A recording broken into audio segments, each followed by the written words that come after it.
Hello and welcome to lecture 9 of the course. In this lecture, we shall be introducing a proper multi-user environment. That means an environment that will be able to define new users, delete existing users. So we'll be moving away from the simple two users given by the Yii2 basic application. And also, we shall introduce the very important concept of user roles. So before you proceed, please download the compressed file indicated in the link below. And this file contains the models, views, and controllers that we shall be talking about next. Also, and that is very important, please delete all tables from your database IC. And you have to import all .sql type files you will find in the compressed file you have downloaded into the database IC. So let's introduce proper the concept of user roles.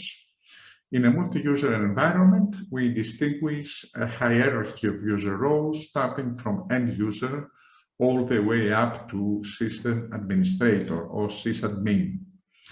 By the term sysadmin, we refer to any person responsible for the design, implementation, and technical support of the application.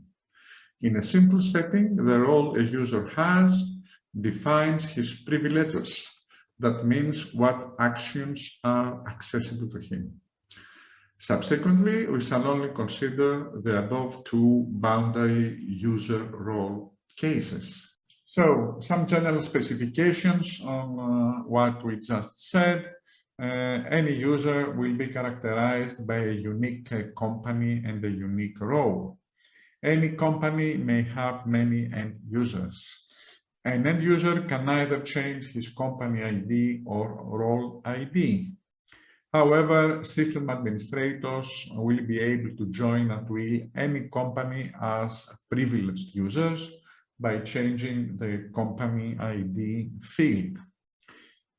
Also, the creation of a system administration company and a purely administrative company seems to be a very useful concept. When any administrator switches to that company, he will be presented with an exclusive administrative menu. A look now at implementation considerations. All end users will be created within a company, and the ID of that company will characterize them throughout their lifespan. Sysadmins will be created within the sysadmin company. While active, they will be able to change at will their company ID, and when in a company, they will be able to change their role to end user. For each user, we have also introduced an extra tag field. The value of the tag field is the role ID given to the user on creation. Therefore, through this field, any system administrator, when in a company, can jump back to the system administration company and resume his original role. The value of the tag field remains constant throughout the user's lifespan. Here is a picture to summarize all concepts we have discussed so far. In the picture, you see the unique sysadmin company in orange color and the many end user companies in green color. System administrators can join any company at will by changing the value of their company ID field. In case a system administrator has joined some end user company, he'll be able to change his role to end user as well by changing the value of his role ID field. Therefore, he'll be able to experience the same menu like any other end user, and this feature is very useful when one develops or tests code. The triangle you see there represents the tag field for any user, and its value, the color in our case, remains unaltered throughout the user's lifespan. We start the implementation of all these by rewriting class user as an active record. You will find all the details in the file you have downloaded, and in this slide we'll just focus on some points of importance. First, notice that now class user extends active record and implements identity interface. This is required by Yii2, and apparently identity interface is an abstract class. Next, you see the available types of users. We only have two of them. It's our roles. It is administrators and end users. Then you have the available states for the objects of the class. They can be either active or inactive. You have the public field password that is used to cross-check the password a user provides when changing his password. And from the function table name, you deduce that all our user details are stored in table user. Then from the function map, you see what kind of information we store for each user. We store his company, his role, his state, his username and password that he uses to enter our application, his tag field value, and then some other personal details. And recall that the value of the tag remains unaltered throughout the user's lifespan. And also another thing you should notice there is that the password actually should be stored in an encrypted form. I have not done that.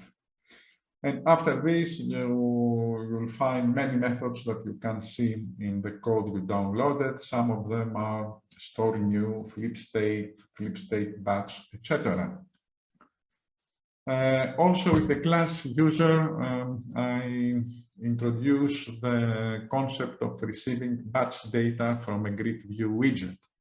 The paradigm used to demonstrate that is that I wish to add an extra column to our user index grid that will allow me to mark several users per page and then choose to hard delete them. And recall that soft deletion is not implemented for objects of the user class. And this is possible by adding what is called a row column in our grid view widget. Compared to an action column that contains only control buttons invoking controller actions and passing data to them through parameters, a row column contains just input elements, for example, input boxes. The data in a row column are transferred to some controller action en masse after pressing a control button external to the grid view widget. And to accomplish that, we have to place the grid view widget inside an active form. Furthermore, the control button responsible for this batch data transfer may give a warning message to the user before doing so. And in the next slide, you may see an attempt to implement this warning message through a modal window that pops up on screen over the user index grid. And this is the code for adding a row column in user index grid. You see now that the grid view widget is embedded within an active form. You see the statements needed to add the row column, and you see that in our case, our row column contains checkboxes. At the very end, you see the control button used to pass the data back to action delete hard batch in our user controller. And just above it, you see the statements necessary so that the model pops up and asks the user for confirmation before proceeding with the data transfer. And here is the code for method delete hub patch of class user. And what it does, it accepts a list of user IDs and it deletes every user record with ID in that list.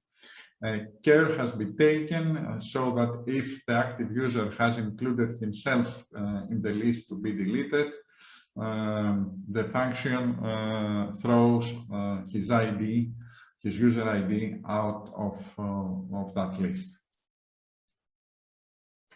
All these changes affect model company as well. Why is that? Since any user belongs to a single company, we have to consider the way users will be affected when their company is soft deleted or gets inactive or is permanently deleted. In the former cases, the natural answer seems to be that the state of the users changes to inactive. And in the company model, we have used transactions in the functions flip state and delete soft so as to ensure that the company and its users change state in absolute synchronization. When a company is hard deleted, the database management system deletes all users of the company through the relation that exists between the user table and the company table, and this relation provides for cascaded deletion. Notice that in case a company is soft deleted, our design provides that all system administrator users currently joined to that company switch back to sysadmin mode. These are some of the changes in the class company code, and it is the case that the company becomes inactive and then all its end user must become inactive too, while non-end users, that means system administrators, are turned to base, that means they return to the system administrator company. These two updates need to be done in synchronization. Therefore, we use a transaction to achieve that. And you see how transactions are implemented in Yii2. This is the statement. You begin a transaction, then you have the try part, your two statements that need to be synchronized. If everything goes okay, transaction commits. Otherwise, you catch an exception and the transaction rolls back. And in Yii2, you can catch also exceptions due to database malfunction, and this is the statement to do that. Finally, we have to decide the main menus for the various user roles. What follows directly influences the way views layouts main PHP, that means our main menu, will be written. So starting from system administrators, if he's a company level user, he should be able to create a new user for that company, manage end users of that company through a grid, edit the company data, edit his data as a user, and switch back to the system administrator company or to system administrator mode, if you like. In case he's in system administrator mode, he should be able to create a new system administrator. He should be able to manage all users of the application through a grid. He should be able to have access to the company index grid, and through that grid to switch to any company at will. Finally, a user with the role of end user, he only can be a company level user, and he should be able to create a new user for that company, manage end users of that company through a grid, edit the company data, and edit his data as a user. Here is our code in action now, the multi-user environment. I enter with 1, 2, 3, 4 as password.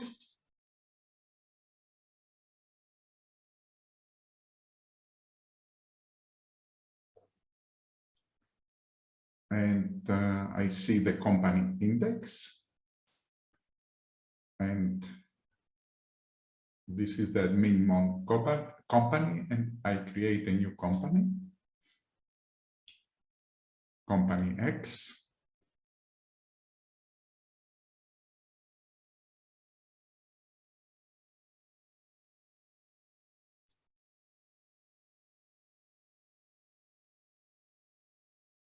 Personal details as user. Users index, only one there. And we add some more. They will be system administrators because they are created in the sysadmin company there.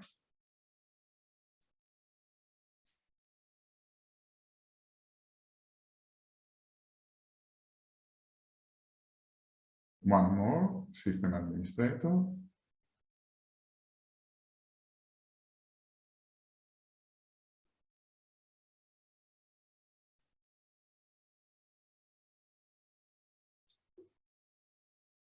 So now let's join some company and change our company ID. So GPAP is now a text. I edit the company details.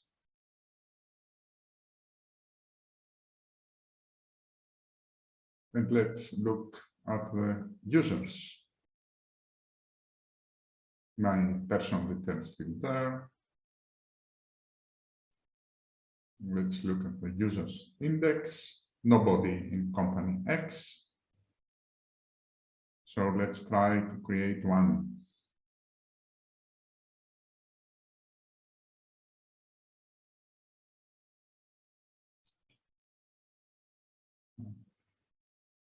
The username exists, so I must choose something else.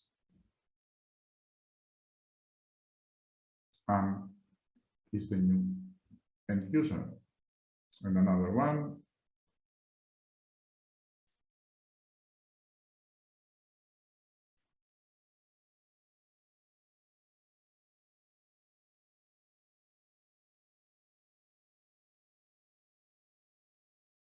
Let's produce now a report.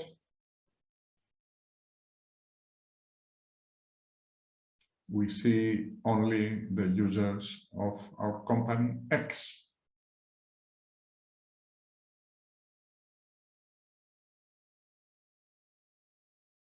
And let's switch role now. So now I am GPAP is end user, and GPAP logs out.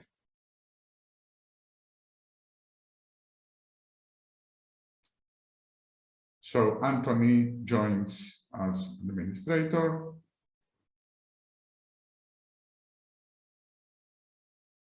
And he goes to the users index.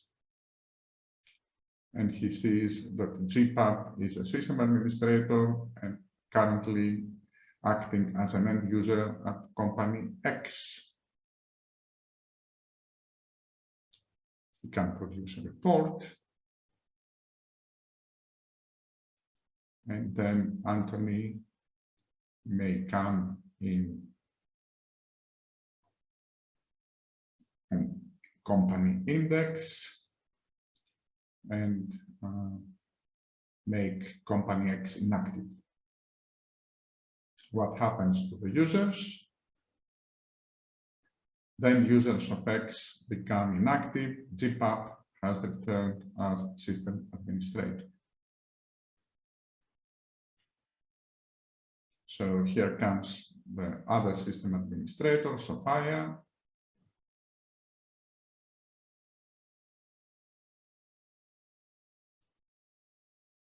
And it flips the state of X.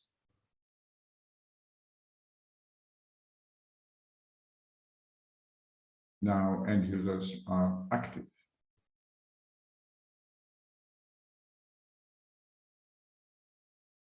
And she joins X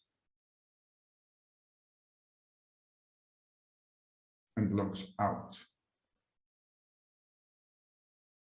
zip up comes back in.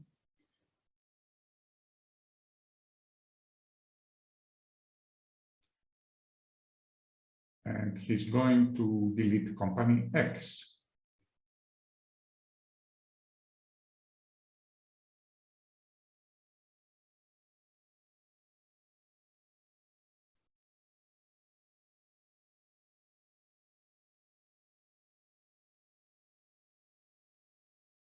Completely. So if he comes to users now, all end users have been deleted. So he tries to delete all other users. That's the modal window. And you see that he can't delete himself, and he logs out.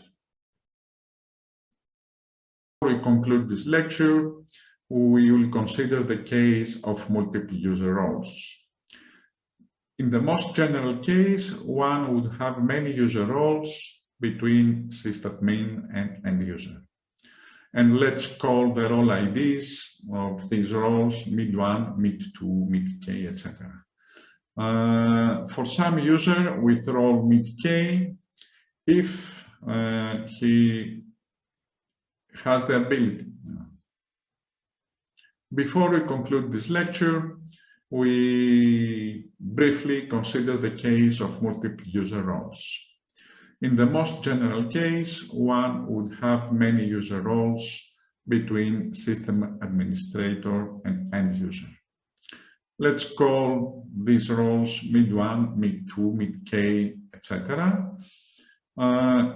If some user with role mid-k can change his company ID, we consider him to be an external administrator to several companies, and we may assign to him privileges similar to sysadmin for all the companies he supervises. And furthermore, we may construct a mid-k admin company for all such users. However, if mid-k cannot change his company ID, we consider him to be an administrator internal to the company, and the only option we have is to design a menu specifically for that role ID. Whether he should be allowed to change his role ID within the company is a decision to be made. Finally, a quick review of the lecture. We have redesigned model user as an active record. We have introduced user roles, and we assume that each user belongs to a particular company, and showed that it would be extremely useful for users having managerial type roles to be able to switch companies and roles. We have introduced the concept of a managerial type company. We have seen how to implement all the above. And finally, we have introduced transactions for synchronizing the execution of a group of statements. And we show an example in the company model code. Thanks very much for watching. Please subscribe, please support.